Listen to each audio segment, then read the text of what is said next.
Next जो topic है वो है condition of equilibrium between two system. अगर दो सिस्टम्स के बीच में वो क्लोज कांटेक्ट में, उनके बीच में इक्विलिब्रियम है, तो क्या कंडीशन होगी? In thermal contact the beta parameter, two systems are said to be in thermal contact with each other if they are capable of exchanging heat energy between them.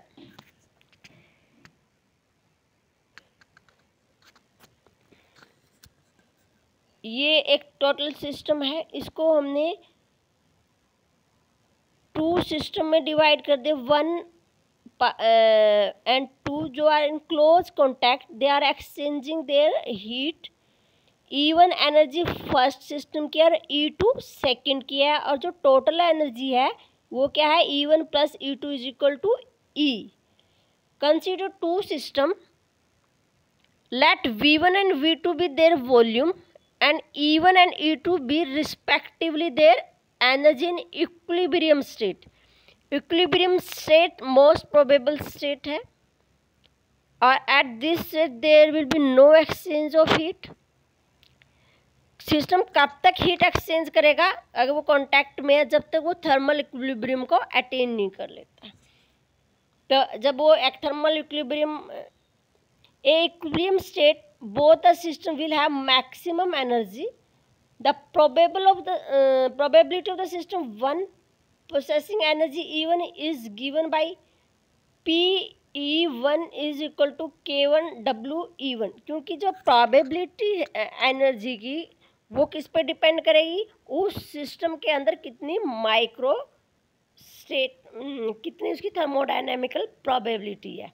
तो PE1 is equal to K1 W1 E2। W1 thermodynamical probability होगी system one की, K constant है।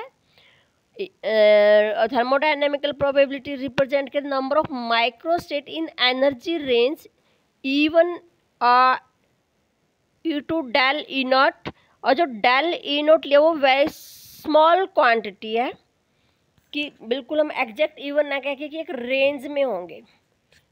Similarly probability of the system to calculate करेंगे, processing energy E2, P2 is equal to K2 W2 E2।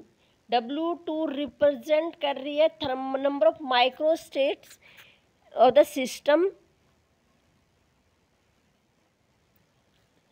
जो composite probability है वो क्या होगी? अगर हम कंपोजिट प्रोबेबिलिटी लें, दोनों का प्रोडक्ट हो जाएगी। PE1 E2 पूरे सिस्टम की ले ली हमने, K1 K2 W1 E1 W2 E2।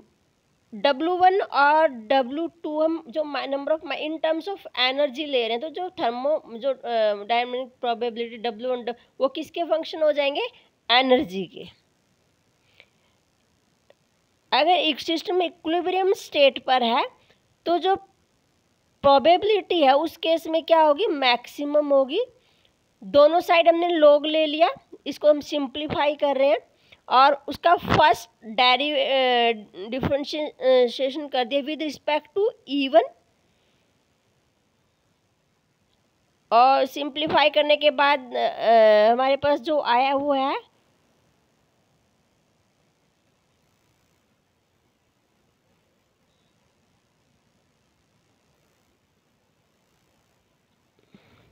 इसको with respect to E1 differentiate कर दिया,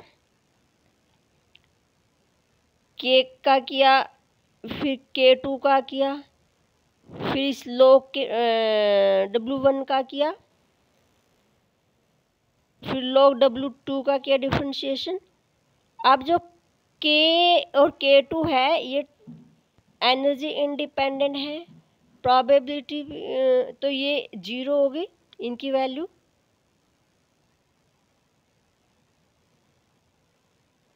यहाँ पे पहले E1 का विद रिस्पेक्ट टू E1 1 हो गया, E2 का करली E2 बाई करली E1 हो गया।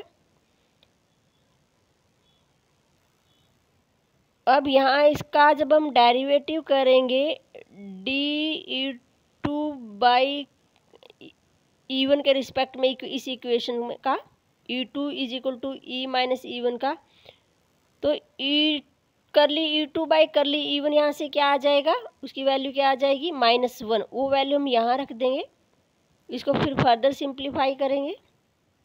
सिंप्लीफिकेशन के बाद ये कंडीशन आ गई, this is the required condition of equilibrium between two given system in thermal contact. Others we find a thermal contact between two systems will be in equilibrium if their curly log W by curly E are equal। जब अगर ये condition satisfy होगी it means they are in thermal contact, thermal equilibrium. जो function curly log W by curly E को generally beta से represent करते हैं, तो ये हो गया बीटा E1, तो यहाँ से beta E1 is equal to beta E2 आ गया। बीटा को हम इन टर्म्स ऑफ टेम्परेचर अगर रिप्रेजेंट करें तो ये हो जाएंगे T1 is equal to T2, beta is equal to 1/K T1, beta 2 is equal to 1/K T2, तो यहाँ से T1 is equal to T2 आ जाएंगे।